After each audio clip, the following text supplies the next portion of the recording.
Beberapa tahun terakhir ini banyak teman-teman yang menanyakan kondisiku, bahkan keberadaanku. Kenapa sudah tidak seaktif dulu, sudah jarang kelihatan, kenapa sudah stay di kampung, dan saya bingung menjelaskan ke mereka, harus mulai dari mana. Jujur, awalnya saya agak ragu mau membahas ini, bukan karena saya malu, tapi karena ini bukan cerita yang biasanya saya ceritakan ke orang lain. Tapi saya pikir, kalau memang channel ini nantinya akan menjadi tempatku mendokumentasikan perjalanan hidup, rasanya aneh kalau justru bagian yang paling mengubah hidup ini malah saya lewati. Jadi, di video kali ini saya ingin cerita tentang 4 tahun yang benar-benar mengubah caraku menjalani hidup.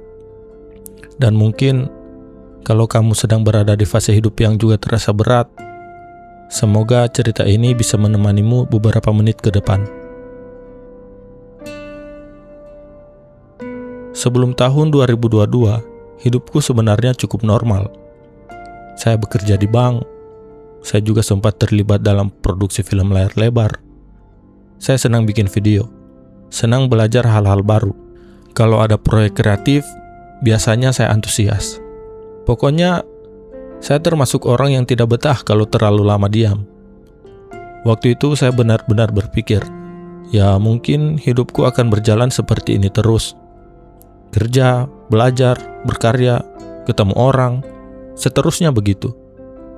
Saya tidak pernah membayangkan kalau suatu hari nanti, hal sederhana seperti keluar rumah bisa terasa begitu sulit.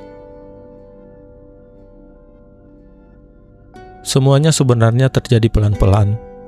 Awalnya saya pikir cuma kecapean, atau mungkin stres karena pekerjaan. Saya yakin, nanti juga hilang. Tapi ternyata, bukan. Semakin lama, rasa cemas itu semakin sering datang.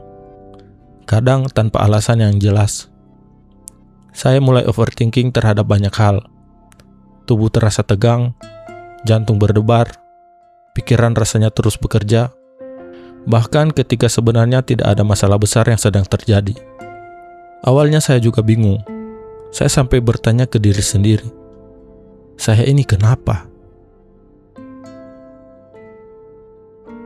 Setelah mencari tahu, belajar, dan berkonsultasi, akhirnya saya tahu kalau yang saya alami adalah Generalized Anxiety Disorder atau GAD. Kalau dijelaskan dengan bahasa sederhana, GAD adalah gangguan kecemasan yang membuat otak terus berada dalam mode waspada. Seolah-olah selalu ada sesuatu yang harus dikhawatirkan. Padahal, seringkali ancaman itu sebenarnya tidak ada. Makanya, orang yang mengalami GAD sering mendengar kalimat seperti, santai saja, jangan dipikir. Padahal, kalau memang semudah itu, saya juga ingin santai. Malah, saya orang paling santai sebelumnya. Masalahnya, yang terasa lelah bukan cuma pikiran, tubuh juga ikut bereaksi. Dan itu yang cukup sulit dijelaskan ke orang lain. Karena dari luar, saya terlihat biasa saja. Masih bisa ngobrol, masih bisa bercanda, masih bisa ketawa. Tapi dalam kepala, rasanya seperti ada alarm yang terus menyala. Kalau ditanya bagian paling beratnya apa? Menurutku bukan rasa cemasnya, tapi menerima kenyataan bahwa hidupku berubah. Saya ingat pernah membuka galeri di HP atau arsip story di IG, melihat foto-foto beberapa tahun sebelumnya. Foto saat kerja, saat syuting, saat jalan-jalan, saat ketemu teman. Lalu saya sempat berpikir, itu benar saya? Karena rasanya saya sedang melihat orang yang berbeda. Saya jadi lebih sering di rumah. Banyak aktivitas yang dulu terasa biasa, sekarang harus dipikirkan berkali-kali. Dan jujur, ada masa ketika saya merasa kehilangan arah. Saya terbiasa produktif, terbiasa punya target, terbiasa sibuk. Tiba-tiba semuanya berubah. Saya bahkan pernah merasa iri melihat orang lain yang bisa beraktivitas dengan bebas. Tapi sekarang saya sadar, perasaan seperti itu sangat manusiawi. Kalau 4 tahun ini mengajarkan saya sesuatu, mungkin pelajarannya sederhana. Saya dulu selalu berpikir, hidup yang baik adalah hidup yang terus maju. Sekarang saya mulai belajar. Kadang kita memang harus berhenti sebentar. Bukan karena menyerah, tapi karena tubuh dan pikiran memang sedang meminta waktu. Saya juga belajar bahwa saya tidak harus menjadi versi diriku yang dulu. Karena mungkin versi yang sekarang memang berbeda. Tapi bukan berarti lebih buruk. Saya masih bisa belajar, masih bisa berkarya, masih bisa punya mimpi. Hanya saja jalannya sekarang berbeda. Mungkin sekarang kamu mulai paham kenapa akhirnya saya benar-benar memulai channel ini. Bukan karena tiba-tiba ingin jadi YouTuber. Bukan juga karena merasa sudah berhasil melewati semuanya. Justru sebaliknya. Saya masih menjalani prosesnya. Saya masih belajar. Saya masih mencoba memahami diriku sendiri. Dan mungkin channel ini akan menjadi tempatku mendokumentasikan proses itu. Kalau nanti saya belajar sesuatu yang baru, akan saya ceritakan. Kalau saya gagal, mungkin juga akan saya ceritakan.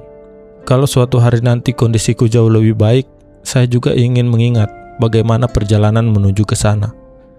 Karena saya merasa proses seringkali jauh lebih menarik daripada hasil akhirnya. Kalau dipikir-pikir, 4 tahun terakhir memang mengubah hidupku. Banyak rencana yang berubah. Banyak hal yang harus saya pelajari lagi dari awal. Tapi mungkin hidupku sebenarnya tidak berhenti. Saya hanya dipaksa mengambil jalan yang berbeda. Dan siapa sangka, jalan yang berbeda itu akhirnya membawaku ke video ini. Kalau video pertama kemarin adalah tentang keberanian untuk mulai, maka video kali ini adalah tentang alasan kenapa saya akhirnya benar-benar memulai. Saya belum tahu 1 tahun lagi hidupku akan seperti apa. Saya juga belum tahu channel ini akan berkembang sejauh mana. Mungkin nanti ada target yang tercapai, mungkin ada yang gagal, mungkin ada hari-hari ketika saya kembali merasa ragu. Tapi satu hal yang saya tahu, kali ini saya tidak ingin berhenti mencoba. Kalau kamu memutuskan untuk ikut menemani perjalanan ini, terima kasih banyak. Semoga beberapa tahun dari sekarang, kita bisa sama-sama melihat kembali video ini dan tersenyum. Karena ternyata perjalanan yang panjang itu benar-benar dimulai dari sini. Sampai ketemu di video berikutnya.